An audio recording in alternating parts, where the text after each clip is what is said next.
Hello, hello, hello. I welcome you back. I hope you're well.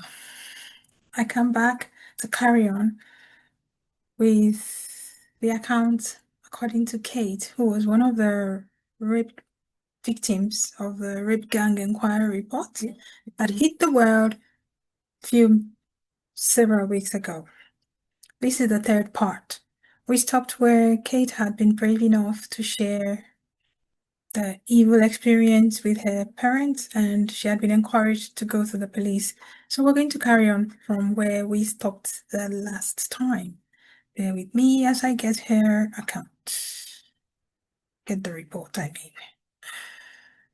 Okay, so there's Kate gone to the police. At the police station, Kate was taken into the interview room. Before the interview began, and without Kate's mother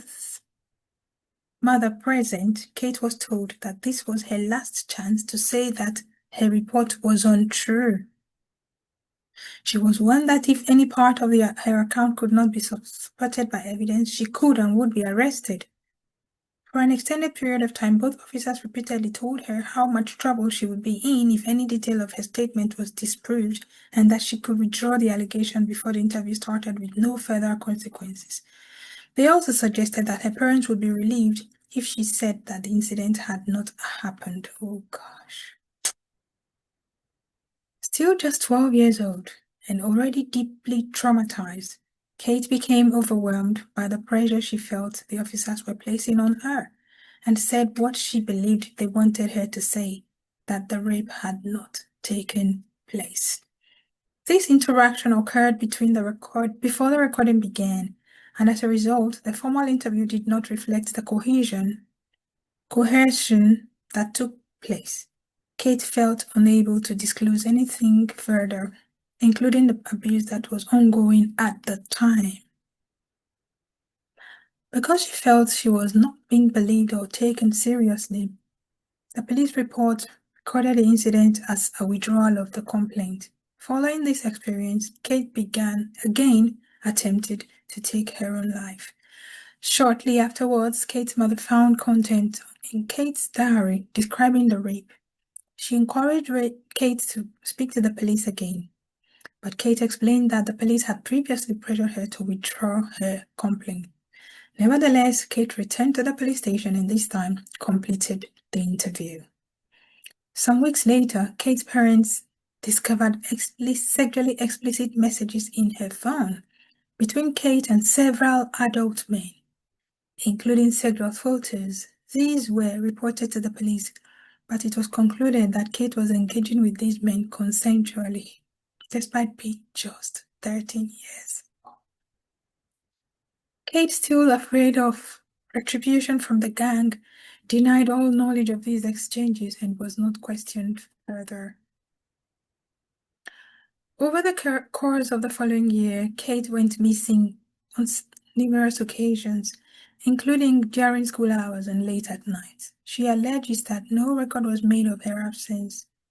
The gang was blackmailing her into doing what they called jobs, sexual abuse by gang members and their associates, for which the gang received payments.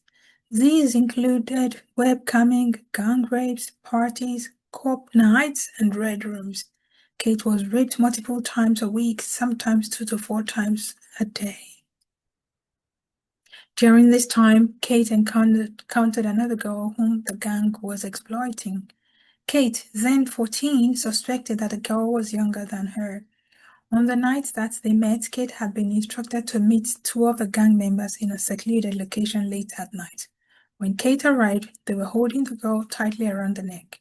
One of the gang members told Kate that the girl was being broken in that night, and that the men would be servicing she would be servicing were particularly brutal. Kate attempted to intervene, telling the gang members that she would take on the jobs instead. In response, the gang members beat and raped her.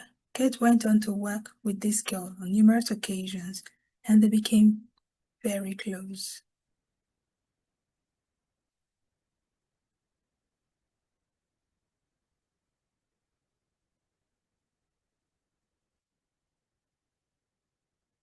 13 years old, coerced by the police to say the rape that was done to her did not happen. What would have been the gain of the police? To whose benefit would that have been? If not that the police were well aware of what was done to little girls around the nation, but they had been instructed to keep mute.